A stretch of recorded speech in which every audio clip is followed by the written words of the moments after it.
This is the Soul Podcast, the most famous podcast on land.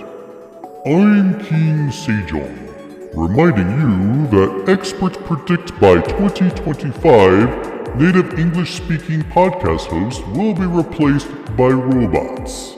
And here are your hosts, Emma Kalka and Joe McPherson.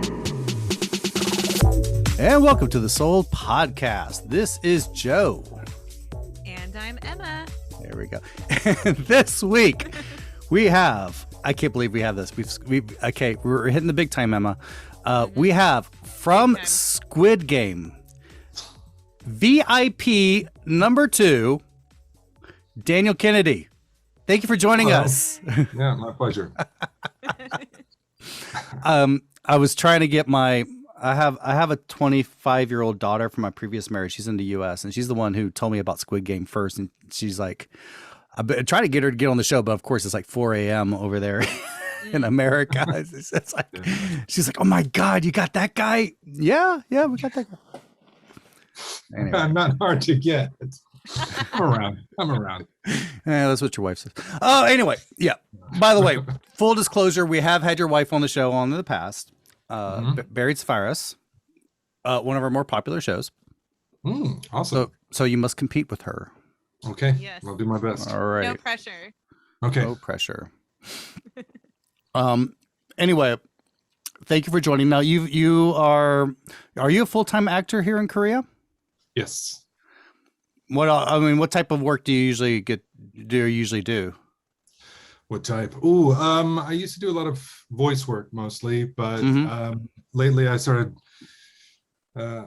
actually like putting effort into marketing myself, and so now mostly I do commercial film and TV.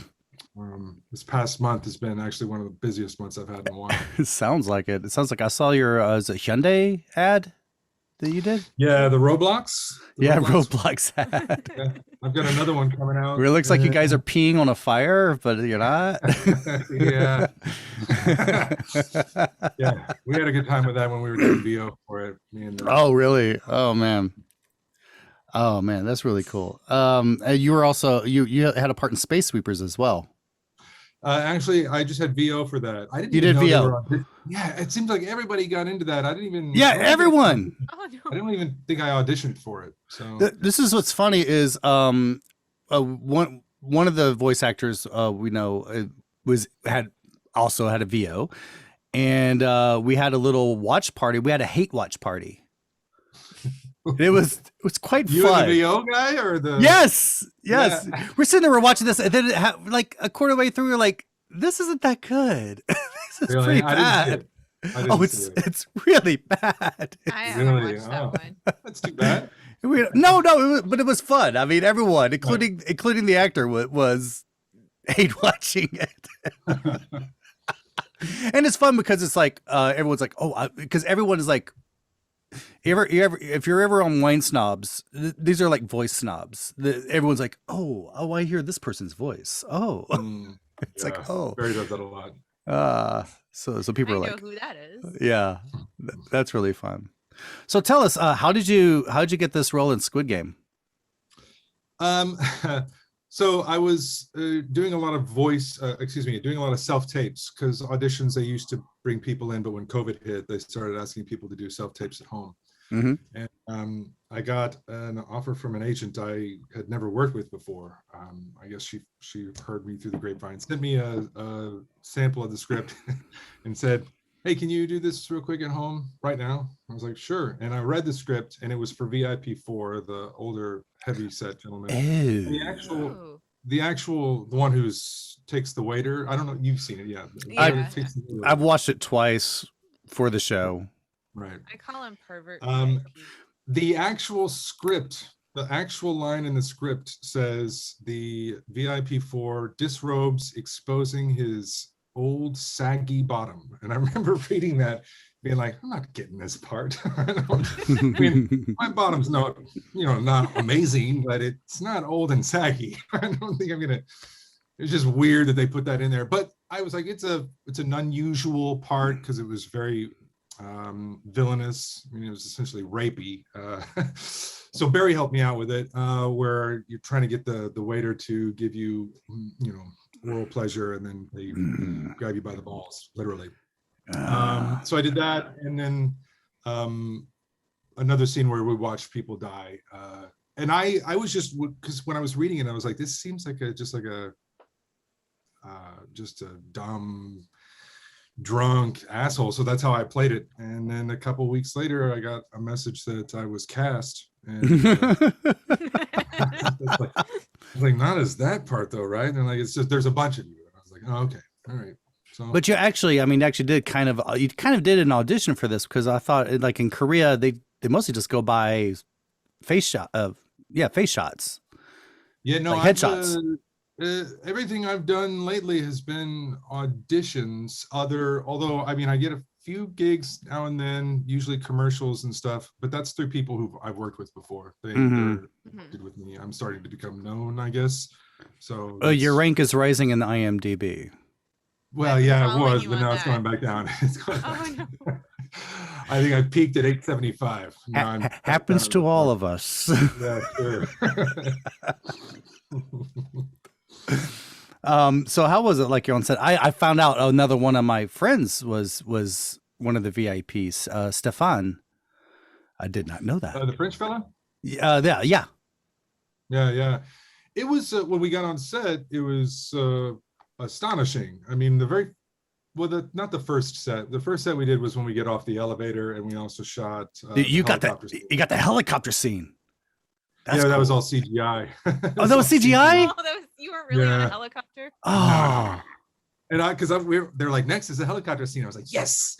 And then we get there, and it's just these gigantic fans, and then this big blue screen. But that was also the first time I saw the Squid Game uniforms, the pink Yeah. jumpsuits with and that was when I was like, what the hell is this? What did I sign up for? Yeah.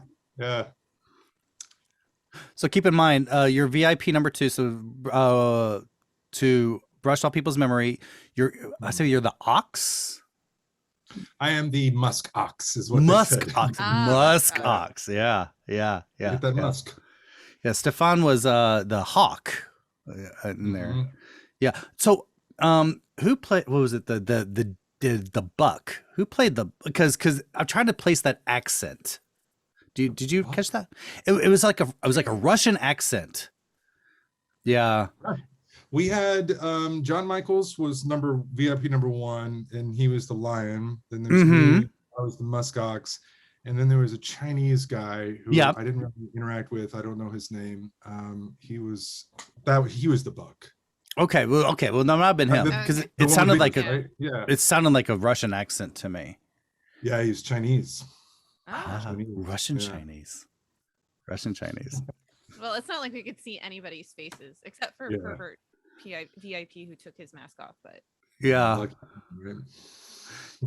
And so I mean, how was the mood on the set? I mean, you've done a lot of Korean TV. I've done a bit, and I've done a bit, and it's, I mean, to me, it's like I don't know. For me, it's like good production values. Oh no! I used to say this: good production values, but not good production ethics. But yeah, when I was doing service, where I played Kevin, Uncle Kevin, one of the last scenes we filmed, it went really long, and it was like 3 a.m.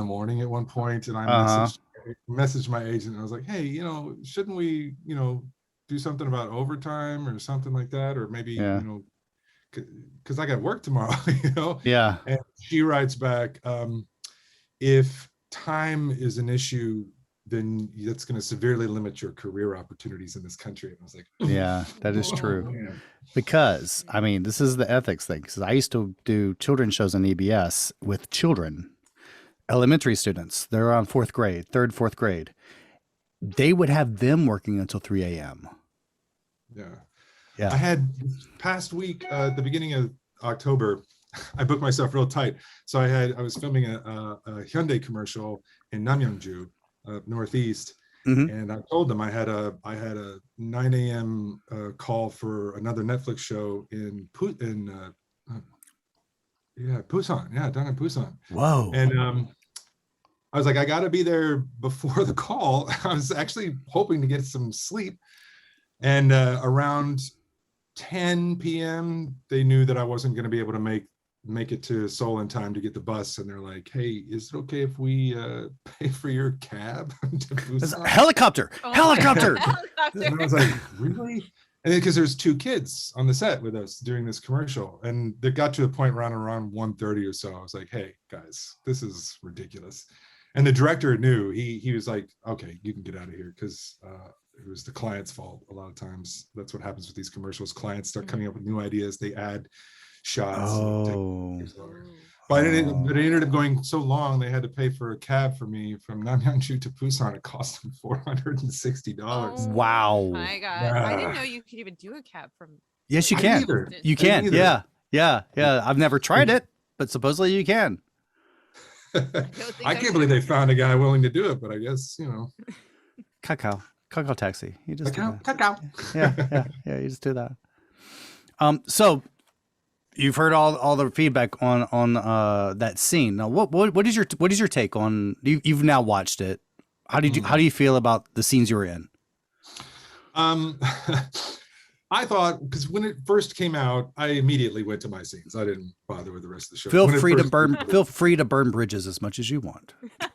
Well, so my first thought was when I just wanted to see myself, right? Obviously, and I was like, hey, not bad.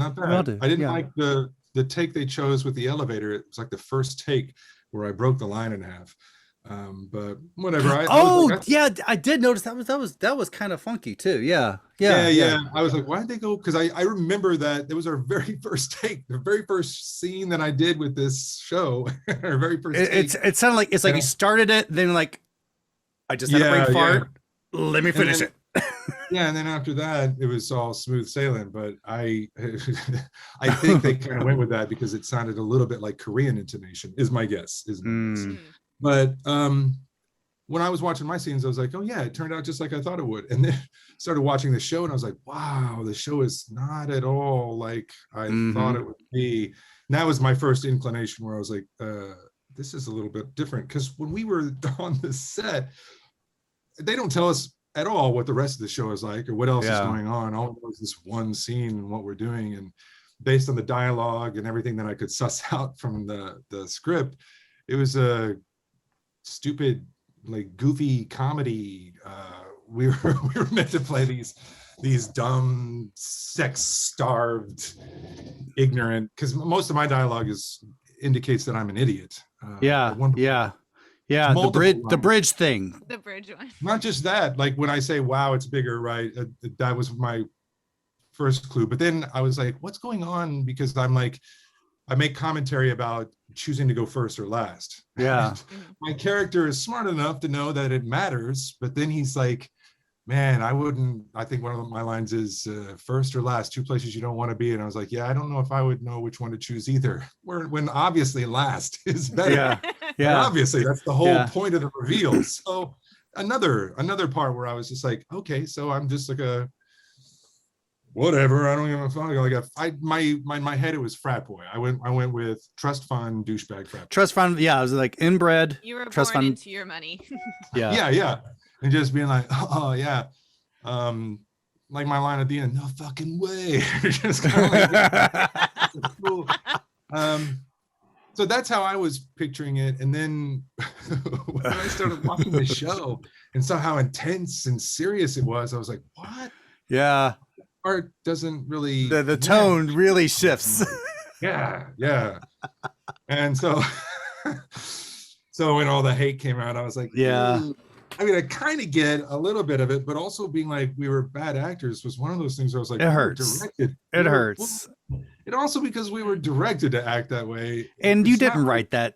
Most of it, you didn't write that. I heard you improvised some of the lines, but the 69 thing was not improvised. That was in the script. Yeah, I think at least 3 or 4 of the lines were lines that I wrote for the director. Like when John Michael says, I liked it better when you didn't talk to your French friend. That was a line I wrote too. At one point I was like, should I get writing credit for this? Because I'm coming up with a lot of this stuff. Hell hath no fury than a woman's scorn. It's like, oh, Yeah, and then they a went- fan they of did all the of Shakespeare. bard. Yeah, Shakespeare Congreve. And then the director's like, can you say something else to him here? Something like mean. And I was like, he hasn't said any of the lines, right? And I'm like, yeah, I liked it better when you don't talk. Because we were, the set was just fun and silly, and it was, bathroom humor, frat boy sex humor, whatever. And it just And you're surrounded by naked women who are painted. men and women. We each had Men a and man and a women. woman. Yeah, and all of my scenes, they're like, every time you can, prop your feet up on this naked guy. Yeah, right. So doing yoga poses. They're just doing yoga poses the whole time. Yeah. As every time they were about to call action, I'd be like, sorry. Big stinky feet on him. And that kind of informed the way that I played it. And then to watch the show, I think, there are also, obviously, there are different ways to say different lines, and maybe looking back on it, I might have changed some of it. But at the same time, when all of the criticism came out, I was like, could it have been better? What can I do in the future to make sure these mistakes don't happen again? But I was just like, I don't really know that there's a ton I could have done, because again, we were directed a very specific way. And that way, this wasn't conducive to the same sort of emotional content that the rest of the show had.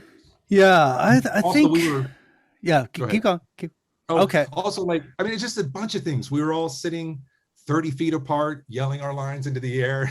We're not next to each other, having intimate moments. We're not connecting with each other at all. Yeah. There's no, and I think that it was, intentional. It was pretty obvious. We don't care about anyone, even each other. So it just felt a little bit like, I want this to be a learning lesson, learning experience, but there's only a small amount that I can walk away with this, that I can take with me in the future.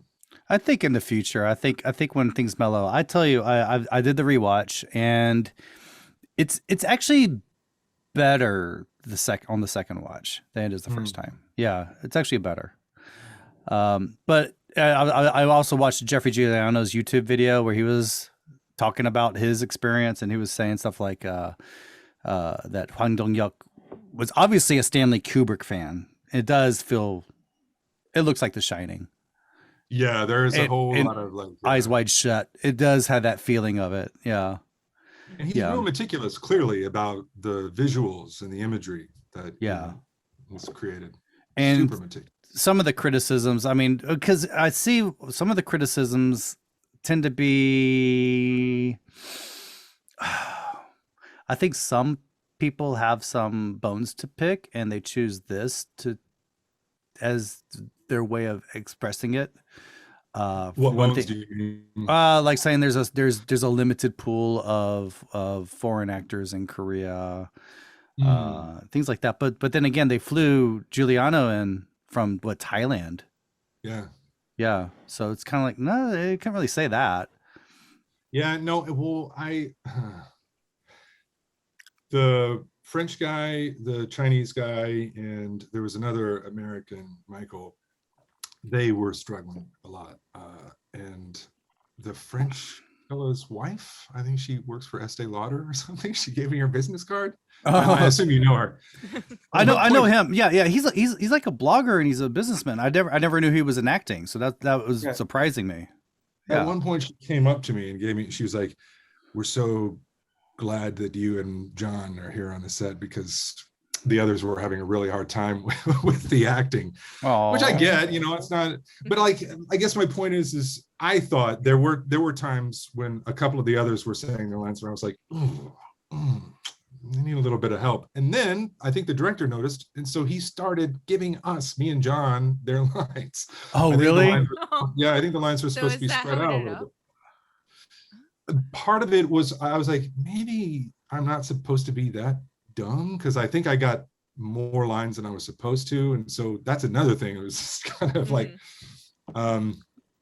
so it's just I some of the criticisms that I saw, it definitely felt like people were like resentful in a sense, that we were getting parts in something that became so big. I don't know though. I don't want to judge, what people Well, are coming to their commentary. We did a previous show with a Korean lawyer on talking about Squid Game, law in Squid Game. And she pointed out too that in Korea, when you have Koreans in Hollywood movies, it tends to be a little bit, it's awkward because this is what the Hollywood director thinks Koreans are like. And so also in Korea, we've been dealing with this forever, is, we deal with the lovely show called Surprise. And we get to see, Surprise, where we see this is like the Korean view of how English speakers really speak in real life, even though most of the actors in Surprise are Russian. But the EBS thing, and so we have this style, and I do some voice work sometimes, but it's all ESL stuff, and when I'm doing it, I put inflection, I try to put emotion in our scenes, and they tell me just take that out. I have to speak really I have to really enunciate everything I say when I'm doing anything. And you have to have this specific, a specific EBS style of voice. We do it, and I think they do that so that Korean listeners can understand you guys without having to check the subtitles. And then this is the standard that Koreans expect. Here, I'm talking so much, It's okay.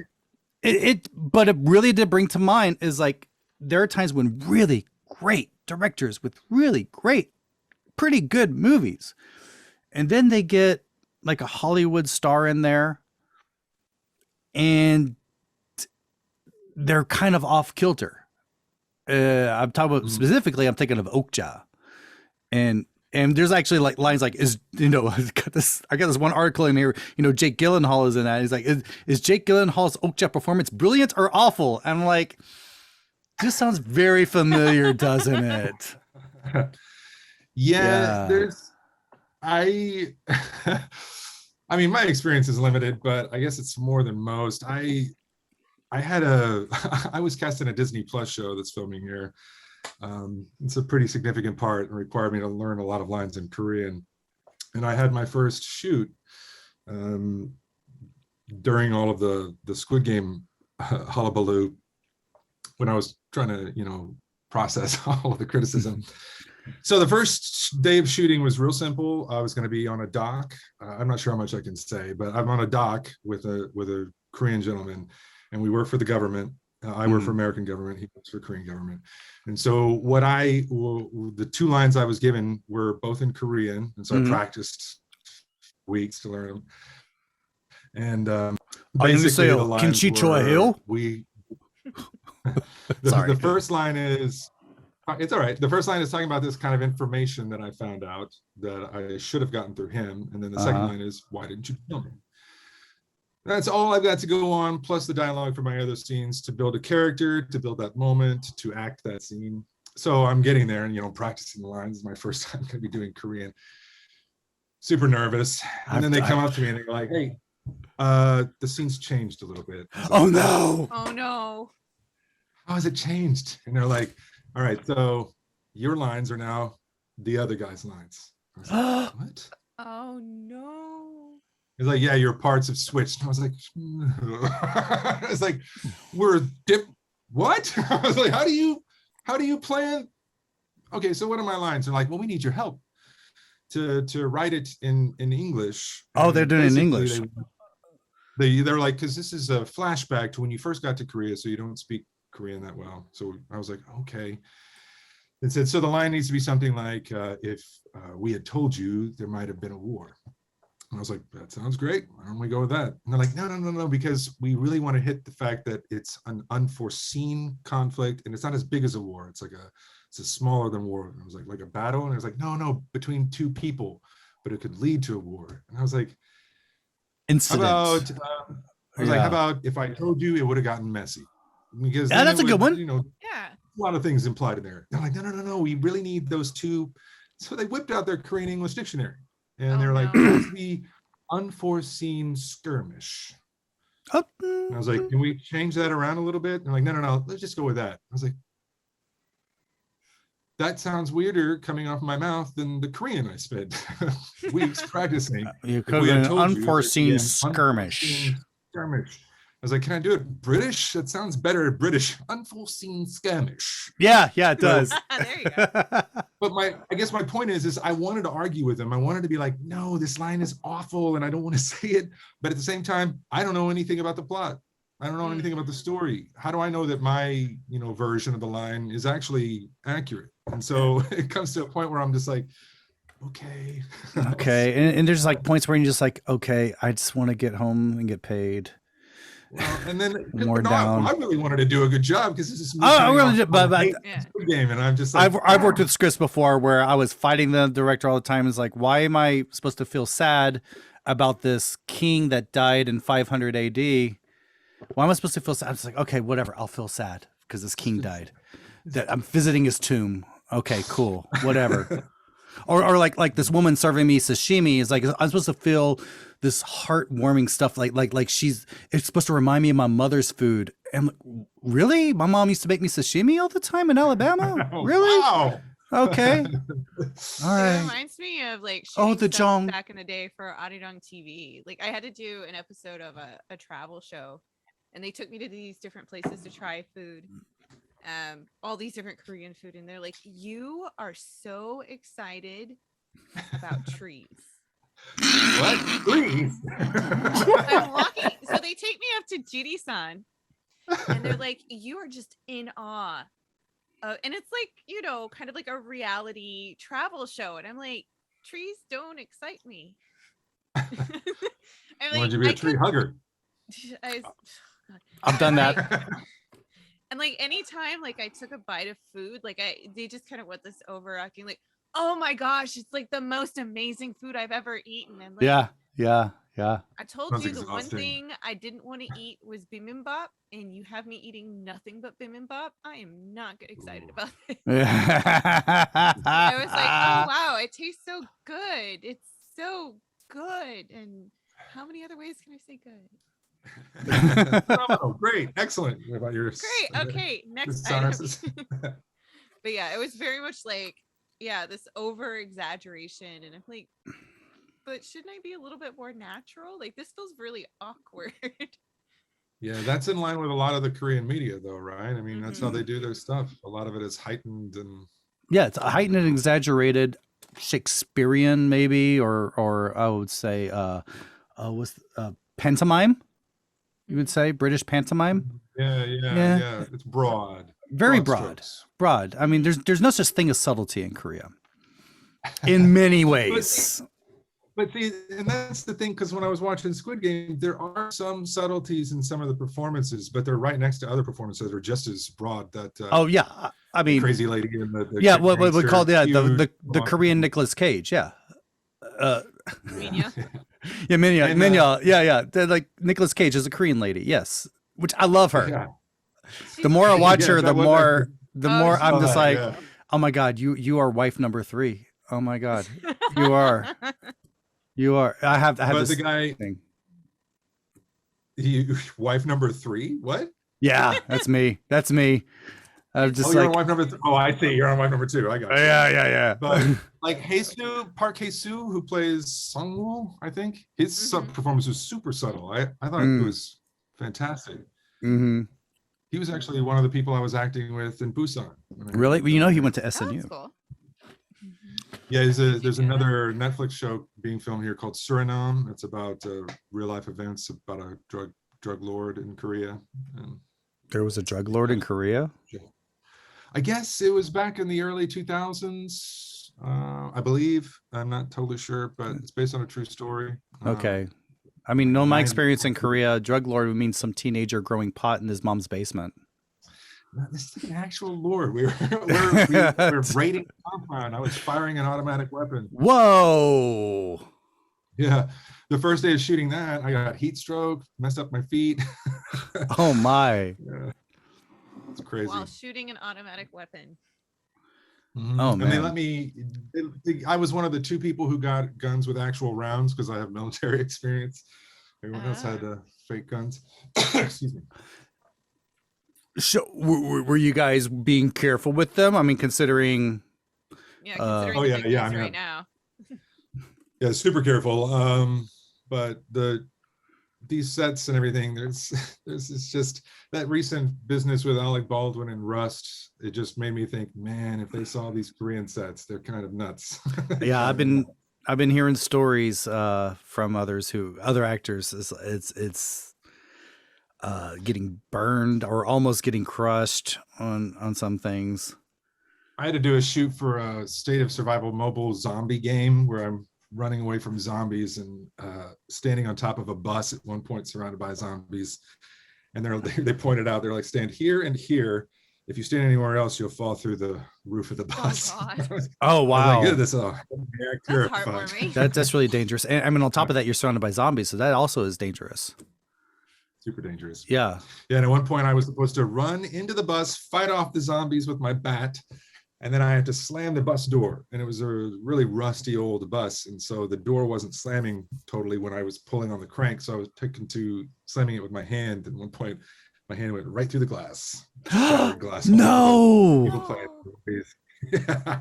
It wasn't tempered glass, obviously, as we've learned. Tempered glass in a bus, in an old school bus. To say. They lost. Do you have any? Are there any? I'd like to hear more stories. Like, is there anything in the background that people would be surprised about the shooting of that scene? You could think Squid of? Game? Yeah, Squid Game. Let me think. People are always wondering if we could drink wine in our masks. I could not. I was getting sick off of the cigar. They wanted me. There's a. Are you not a smoker? I used to for a long, long time, but quit a couple of years ago, and especially cigars. I never really smoked cigars. See, that's the only thing I do smoke if I do smoke. Yeah, because I can't inhale. Yeah, which makes me a great politician. Yeah, but it was making my female nudie sick as well. Oh. Yeah, and I think it was funny because Michael and John and Jeffrey, I know, all kind of struck up rapport with their nude body people. I did not. Really? I think the one behind Michael. Wow. I couldn't speak Korean, and it was just Oh, they were Korean? My 2 were Korean. Some of them, they were all different. One races. looked like maybe Russian, maybe. Okay. For mine? No. There's one that I think it's behind either VIP number 1 or the one. No, it was one behind Jeffrey. Yeah, I think it was one behind Jeffrey. Anyway, the leopard looking one. I don't. No, there's one standing up. Russian. Standing up. Yeah. When we're walking down those stairs, that scene when we're walking down those stairs, everyone is fucking terrified because speaking of the attitude on set, Jeffrey, as soon as he saw those steps, just refused to do the scene because they're super slick steps. We're wearing these loafers, and they did so many things to try and make everybody feel better. They took our shoes and glued sandpaper to the bottom. Yeah, we were slipping on these steps. And we're all in these masks, so we can't look down, and they want us to keep our heads level. Yeah. So I am a professional. The first thing I did was I put on my mask and I practiced walking up and down the steps. I was like, we just got here. We've got to learn the set, Jeff, meanwhile, is so upset. He's like, there's no way. And he's like pointing at me. He's like, look, even the kid can barely do it. The kid can barely do it. Yeah. I was like, well, that's why I'm practicing, man. But he had really bad knees, I guess. Not a runner. And so, yeah, that one scene, the first time we did it, we were all terrified that someone was going to slip and break their back. So that's tough. That's probably tough. A good thing you had those masks on. Then we can't see like the pure terror in your face as you're walking down the stairs. But that also added to the line delivery as well. It's just It was crazy. So was it really Lee Byung-hun under that mask for the front man? I don't think so. Because I didn't know, I think I would have recognized him if I had seen him. And the guy did take his mask off a couple times. It looked like just a regular, Teamster. Wow, they were really saving their money on that one, weren't they? I was wondering, like, if they had, Probably. because he wears that mask throughout the whole season. I'm like, I wonder if that really was Lee Byung-hun the entire time. He wasn't. I'm pretty sure he wasn't with us. If it was him, then he didn't look very good. Wow. Because I recall the guy taking it off, and he just had long, straggly hair, and he had like the patchy goatee and the This patchy doesn't sound little like Lee mustache. Byung-hun. No. Yeah. And he was kind of hanging out around us too. I don't think Lee Byung-hun would have done that as well. Huh. Yeah. Yeah, So- I mean, there's always a speculation that Pablo Pascal was not always behind the costume in The Mandalorian. Yeah, I also wondered that when I was watching it. I'm like, Yeah, man, always those just questions. to be able to say you did it. Yeah, so that's really interesting. Yeah, But me. that really was Hajun, I think that's his name, right? Hajun, yeah. It really was Wee Hajun who was the cop. That really was. Yeah, he couldn't hide, and he had good speaking role. Yeah, he had to express himself through the eyes. Front man, you couldn't see the eyes, so Yeah, it was just a Been complete fine. Yeah. face cover. He could have, voiced over, pre-recorded all of his lines and stuff. So, oh Yeah. man, so you weren't in the same room with Lee Byung-hun. That's the only thing I would have been excited. this about. time, Like, yeah, this time, This time. this time. this time. This time. Now it'd be interesting. Would you be interested if they did a season 2? Would you be interested in returning? Nah. Of course. What are you? What kind of question is that? I gotta ask come on, we say this. We have to ask the obvious questions.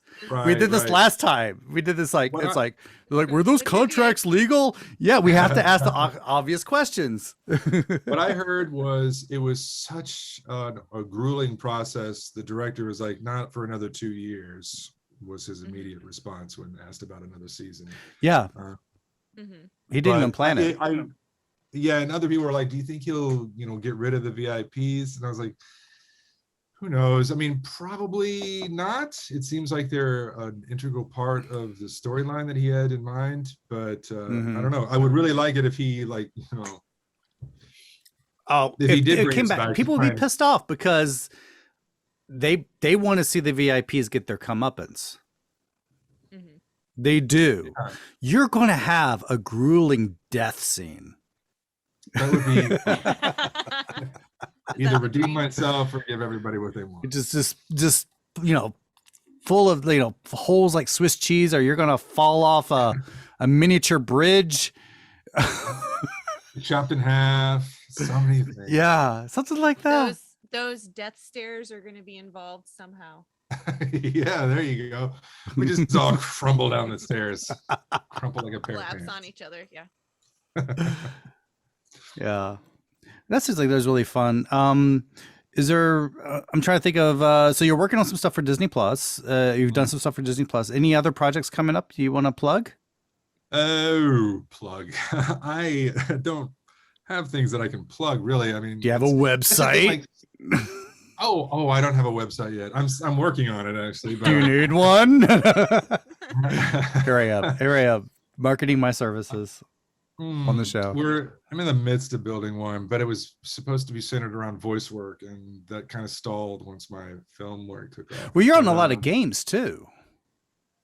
Yeah. I'm actually doing voiceover for 2 different video games coming up. And I did the mocap for one that's coming out in 2 years recently. But I really don't know the names to any of them. I don't think they've even decided on the names, I would think, at this point. Yeah, well, one of them is it? I don't know. I really don't know. There's one for No. NC Soft that I have like a standing gig. They have me come back and do updates. I'm mostly NPCs, I think, just standing around saying stuff, but Mm-hmm. it depends. I know I'm in a gambling game somewhere out there, some kind of zombie game. Zombie gambling? Yeah, I don't know. Like it's a mobile app game where there's bullets and zombies. I don't know. After a while, it all just kind of blurs together. And I don't play games, so it doesn't really. It doesn't last with me when I leave the job. Oh, okay. See, I do play games, so that'd be kind of cool. Okay, because I'd like if I know the games you're on, I would like. Well, you can find out on your IMDb page, right? They would list that. Yeah, well, It not would be listed. the small stuff like the games things here and there. I don't really keep track of, so I don't put them on my IMDb. If I had like a large role or something in a game, but mostly what I do is like, evil characters and NPCs. Yeah. Yeah, one of my I used to drink a lot with Brendan Maloney, and he'd be coming off of doing voice work for a game, and I'm like, oh wow, that's my dream. Is like, because I'm a gamer, and I'm like, oh, so what? He's like, most of the time you're just going, ah.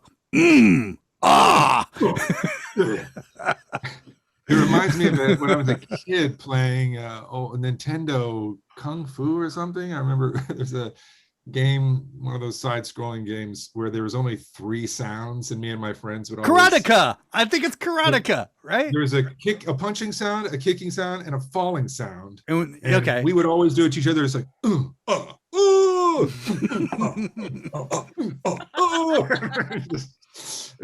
then we would just talk to each other with those 3 sounds. Yeah, the video games jobs can be exhausting because they'll be like, all right, die short, die medium, die long, die short hard, die short, die hard medium, long medium, or whatever. You say that, but you are living the dream. You are living the dream. That sounds so much fun. Well, after a while, you're like, I can't do it. I know you can't. You're dead. I know. I'll do that. Can I stop dying now, please? I did that. I mean, like I was doing a food and travel show. I was doing my dream, and I was like, I'm dying. Get me home, please. I'll be pouring sweat. And also, because sometimes you want to be like, they need to have a better understanding of what we should do first versus last. Because true, they'll be like, let's do this character, then let's do this character, and then they'll do like the blood wraith or whatever. Do the blood wraith. I'm like, we're doing stuff like that, and then they're like, all right, now do this gentle archer. Like, the Tasmanian devil or something like that. Yeah, and that's what it was. I mean, like, again, I keep bringing up the food thing. Is like I would do these food things, and we spend most of the day traveling the place, and I'm starving. And then they pack all the food shots to the very end. I have to go to 3 restaurants in a row, and then by the 3rd restaurant, it's like I'm eating this. I'm going, oh yeah, this is so good. And then they go cut, and someone hands me a napkin so I can spit it all out. It's like on Hollywood sets, they have what are called chum buckets. Chum buckets, where you spit the food into a bucket. Yeah. Anytime you see a dinner scene or whatever. I compared it to porn. It's like, it's something you enjoy, but you have to really act. When you're doing it for 2 hours, you got to really start acting. Yeah, it gets exhausting. Yeah. Well, I won't keep any more time. I'm going to stick to writing. I'm just going to write articles. Yeah, stick to writing. That's what I'm stick to writing. I'm going to write. Really have fun with the chump bucket. Hey man, I write as well. I get the draw. Mm-hmm. Well, I thank you for joining us today. This has been very fun, and yeah, and honestly, people who have watched Squid Game, watch it again. It really is. The VIP scenes are actually kind of more amusing the second time around. They're more fun, and when you learn about how much fun you guys were having on the set, it does sound like you guys are having a lot of fun. Yeah, we did. We had a ton of fun, and I got to spend most of my time in a robe. Putting my feet on naked people. That was great. I tried not to let my gaze linger. That male gaze. Yeah. All right. Thank you so much, Daniel. My pleasure. All right. Well, thank you. So we're going to wrap up the show today. And next week, we're going to talk about Daniel's actual scenes, the VIP scenes. Yeah. So please remind you to please like and subscribe. You can find us on all of the podcast apps out there. You can follow us on Twitter at King Sejong. On Facebook, it's at facebook.com/SeoulPodcast. You can follow Emma on Twitter at Emma Kalka, Kalka. You can follow me on Twitter at Zen Kimchi. If you want, we do have a Patreon. If you're willing to just chunk in a little $5, you can get all of our past episodes going all the way back to 2008. So everyone, thank you for listening. Until next time, stay safe. Bye. The Soul Podcast is a production of Zen Kimchi International, copyright 2021, under the Creative Commons license. Parts of this podcast may be used for non-commercial purposes if you remember to give us credit. You can contact us at sejong@soulpodcast.com. That's SEJONG@soulpodcast.com. Follow us on Twitter at King Sejong and on Facebook at facebook.com/soulpodcast.